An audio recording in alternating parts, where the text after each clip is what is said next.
За сайн байцгаана уу. За Монгол хуур төвөөс мэдчилж байна.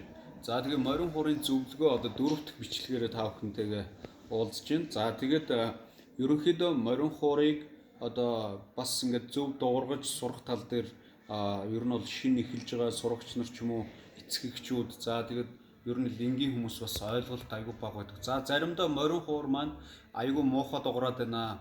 Ингээд бүрэн бүтэн мөртлөө нэг л болж өгөхгүй ингээд муухай дуурайд байна гэж хүмүүс ярьдаг. За тэрний гол нэг шалтгаан нь бол энэ морин хуурыг хоёр чавхцаа одоо ингээд солисон тохиолдолдоо ч юм уу ямар нэгэн байдлаар энэ чавхцаараа оролцсныхаа дараа ирчлээсийн гаргаагүй байдаг.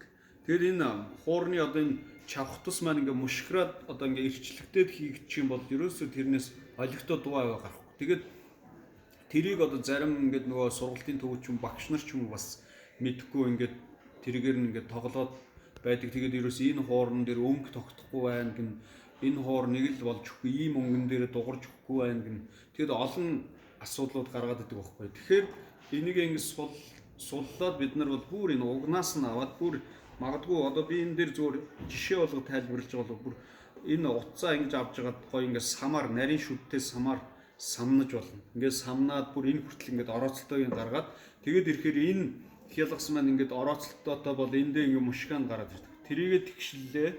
Тэгээд энэ рүүгээ сувлаад нүхэндээ ч гэсэн яг орооцолтуулахгүйгээр сувлаад тэгээд сам байхгүй тохиолдолд ерөөс энэ утасны дундуур ингээд долоовор хурууга ингээд оруулж агаад ингээд гүйлгчдэг баг. Ингээд гүйлгэнгүүт одоо миний энэ ч гэсэн бас жоохон ирчлээстэй байна.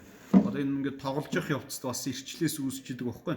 Тэгэхээр энэ ирчлээсийг гаргахын тулд бүр ингээд энэ уг хүртэл ингээд гаргаж өгнө. Тэгээд энийг энд тавилаа, чангаллаа.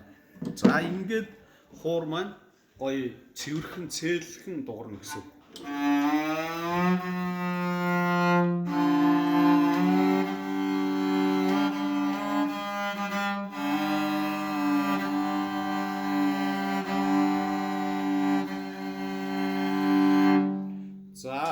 За тэгэхээр ерөнхийдөө ингээд утасны аль талынх нь утсыг гоё ирчлээгүй болгоод ингэснээр таны морин хур гоё цэгцтэй дуурж өнгө болох нь тодорхой гарна гэсэн үг ээ. За баярлалаа.